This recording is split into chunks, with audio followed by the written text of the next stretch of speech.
ಇದು ಸ್ವಯಂಭುಲಿಂಗ. ಆ ಲಿಂಗದ ಮೇಲೆ ವಿಶೇಷವಾಗಿ ಸರ್ಪ ಹುಟ್ಟಿದೆ, 5 ಅಡಿ ಸರ್ಪ ಸಂಸ್ಥಾನ ಆಗಿದೆ. ಚಂದ್ರಮೌಳೇಶ್ವರ ಅಂತ ಹೆಸರಿಟ್ಟರು. ಇದು ಪೂರ್ವದಲ್ಲಿ ಪಾತಾಳ ಲಿಂಗೇಶ್ವರ ಅಂತ ಹೆಸರು. ಕಡೆ ಕಾರ್ತಿಕ ಸೋಮವಾರದಲ್ಲಿ ಇಲ್ಲಿ ಅನ್ನದಾನ 22 ವರ್ಷದಿಂದ ನಡ್ಕೊ ಬಂದಿದೆ.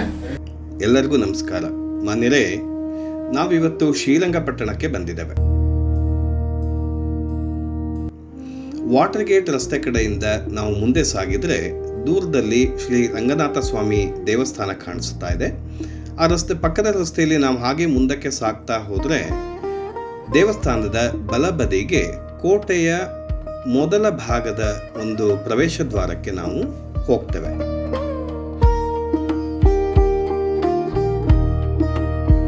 ಈ ಪ್ರವೇಶ ದ್ವಾರದಲ್ಲಿ GB ಹೊಳೆ ಅಂತ ಬರೆದಿದೆ. ಅಂದರೆ ಗಂಜಾಮ್ ಬ್ರಿಡ್ಜ್, ಗಂಜಾಮ್ ಸೇತುವೆಯ ಹೊಳೆ ಅಂಥೇಳಿ ಇಲ್ಲಿಂದ ಕರೆಯಲ್ಪಡುತ್ತೆ. ಇದನ್ನು ಪ್ರವೇಶ ಮಾಡಿದಾಗ ಮೊದಲಿಗೆ ವಿನಾಯಕ ಸ್ವಾಮಿ ಸನ್ನಿಧಿ ಸಿಗತ್ತೆ. ಹಾಗೆಯೇ ನಾವು ಮುಂದುವರಿತಾ ಹೋದರೆ 2ನೇ ಹಂತದಲ್ಲಿ ಶ್ರೀ ಆಂಜನೇಯ ಸ್ವಾಮಿ ಸನ್ನಿಧಿಯನ್ನು ನಾವು ನೋಡ್ಬೋದು. ಇಲ್ಲಿ ಆಂಜನೇಯ ಸ್ವಾಮಿ ಎಡಬದಿನಲ್ಲಿ ದರ್ಶನ ಮಾಡ್ಬೋದು. ಹಾಗೆ ನಾವು ಮುಂದೆ ಸಾಗಿದರೆ ಕಾವೇರಿ ನದಿ, ಪ್ರಶಾಂತವಾಗಿರುವಂಥ ಕಾವೇರಿ ನದಿಯ ದಂಡೆ ನಮಗೆ ಕಾಣಸಿಗುತ್ತೆ. ಇಲ್ಲಿ ಚಂದ್ರಮೌಳೇಶ್ವರ ಸ್ವಾಮಿ ದೇವಸ್ಥಾನದ ಸನ್ನಿಧಿ ಇರೋದನ್ನು ನಾವು ನೋಡ್ಬೋದು. ಶ್ರೀ ಚಂದ್ರಮೌಳೇಶ್ವರ ಸ್ವಾಮಿ ದೇವಸ್ಥಾನದ ಬಗ್ಗೆ ಇಲ್ಲಿನ ಅರ್ಚಕರ ಹತ್ರ ನಾವು ಹೆಚ್ಚು ಮಾಹಿತಿಗಳನ್ನು ತಿಳ್ಕೊಳ್ಳೋಣ. ಚಂದ್ರಮೌಳೇಶ್ವರ ಸ್ವಾಮಿ ಸನ್ನಿಧಾನ. ಓಕೆ. GB ಹೊಳೆ ಅಂತ. GB ಹೊಳೆ ಎಲ್ಲ ಮುಖ್ಯವಾಗಿ ದೇವಸ್ಥಾನ ಇದು. ಓಕೆ. ಇದನ್ನು 2004ರಲ್ಲಿ ಕೂಲಿ ಕಾರ್ಮಿಕರು, ಗಾರೆ ಕೆಲಸದ ಹುಡುಗರು ಮತ್ತು ಶ್ರೀರಂಗಪಟ್ಟಣದ ಜನರ ಸಹಕಾರದಿಂದ ಒಂದು 50-60 ಜನ ದೊಡ್ಡ ಪೊದೆ ಇದ್ದದನ್ನೆಲ್ಲ ತೆಗೆದು ನೋಡಿ. ಇದು ಒರಿಜಿನಾಲಿಟಿ ಕಂಬ. ಇದೇ ಕಂಬ ಒರಿಜಿನಾಲಿಟಿ. ಇದು ಸ್ವಯಂಭುಲಿಂಗ. ಆ ಲಿಂಗದ ಮೇಲೆ ವಿಶೇಷವಾಗಿ ಸರ್ಪ ಹುಟ್ಟಿದೆ, 5 ಅಡಿ ಸರ್ಪ ಸಂಸ್ಥಾನ ಆಗಿದೆ. ಈ ಚಂದ್ರಮೌಳೇಶ್ವರ ಅಂತ ಹೆಸರಿಟ್ಟರು.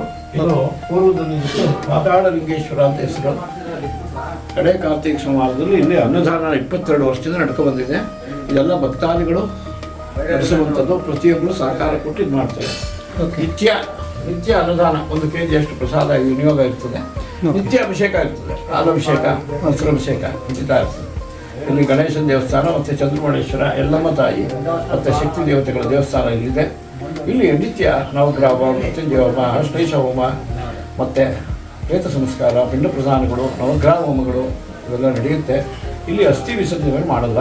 ಕಾರಣ ಏನಪ್ಪ ಅಂದರೆ ಈ ಒಂದು ಜಲವನ್ನು ಕಾವೇರಿ ನದಿಯಿಂದ, ಈ ಜಲದಿಂದ ಧನುರ್ಮಾಸದಲ್ಲಿ 1 ತಿಂಗಳ ಕಾಲ ಶ್ರೀ ರಂಗನಾಥ ಸ್ವಾಮಿಯವರಿಗೆ ಅಭಿಷೇಕಕ್ಕೆ ಕೊಂಡೋಗ್ತದೆ.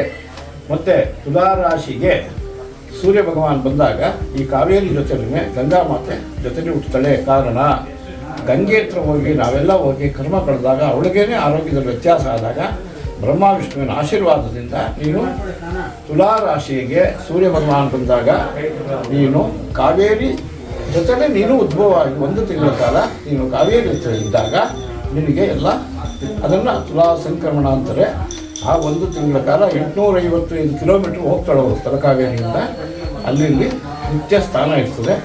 ಮತ್ತು ಇನ್ನೊಂದೇನಪ್ಪ ಅಂದರೆ ವಿಶೇಷ, ತುಲಾ ಮಾಸದ ಹುಣ್ಣಿಮೆ ದಿವಸ ಶ್ರೀರಂಗಪಟ್ಟಣದಲ್ಲಿ 2 ಪ್ರಮುಖ ದೇವತೆಗಳಾದಂತಹ ಒಂದು ಆದಿರಂಗ ಶ್ರೀ ಚಂದ್ರಮೌಳೇಶ್ವರ ರಂಗನಾಥ ಸ್ವಾಮಿ ಮತ್ತು ಚತುರ್ಯುಗಮೂರ್ತಿ ಜಟಾ ಗಂಗಾಧರೇಶ್ವರ ಸ್ವಾಮಿ ತುಲಾಮಾಸದ ಹುಣ್ಣಿಮೆ ದಿವಸ ಜಟಾ ಗಂಗಾಧರೇಶ್ವರ ಸ್ವಾಮಿ ಇಲ್ಲಿ ಬಂದು 4 ಕಡೆ ಸ್ಥಾನ ಆಗುತ್ತೆ. ಅದಕ್ಕೆ ತುಲಾ ಸಂಕ್ರಮಣ ಸ್ಥಾನ ಅಂತ ಹೇಳ್ತಾರೆ.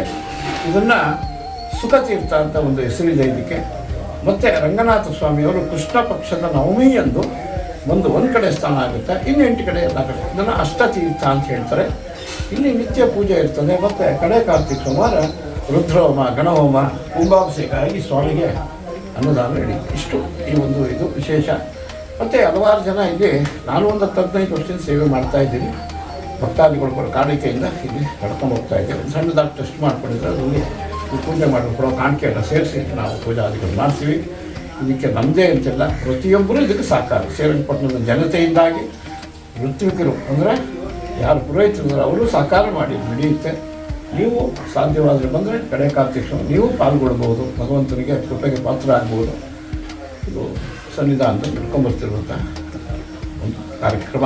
ನಾವು ಏನೋ ಒಂದು ಹಲವಾರು ಸಣ್ಣ ಮಂತ್ರಗಳನ್ನು ಕಲ್ತ್ಕೊಂಡು ಒಂದು 12 ವರ್ಷದಿಂದ ಸೇವೆ ಮಾಡ್ತಾ ಹೋಗ್ತಾ ಇದ್ದೀವಿ. Thank you.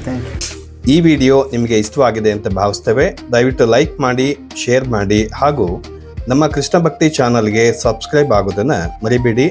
ಮತ್ತೊಂದು ವಿಶೇಷ ವಿಡಿಯೋದೊಂದಿಗೆ ಮತ್ತೆ ಭೇಟಿಯಾಗ್ತೇನೆ. ಧನ್ಯವಾದಗಳು.